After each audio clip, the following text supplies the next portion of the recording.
Hello everyone and welcome back to another video from Crazy Gamer. In this video, I'm going to show you how to create a new character on the Toca Boca World game. So let's get started right away.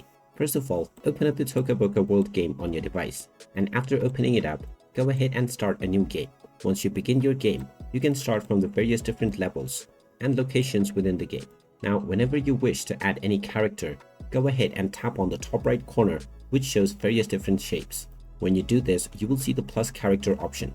Go ahead and click on this, and now you will be able to create various different kinds of characters. After choosing your character type, tap on the plus button, and now you can choose the various different features of this character. You can choose the gender, and you can choose the facial features, as well as the clothing and apparel. Once you have made all of your desired changes, you can tap on the tick mark button at the top left corner, and now this character will be created right away. When you go back into the game now, this character will now appear within your characters menu. You can simply drag this character into any location that you wish. And there you have it. That is how easy it is to add a character within the Toca Boca game.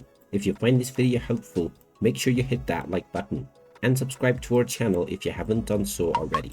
Also ring that notification bell to never miss another update from us. Thank you for watching, and I will see you again in the next video.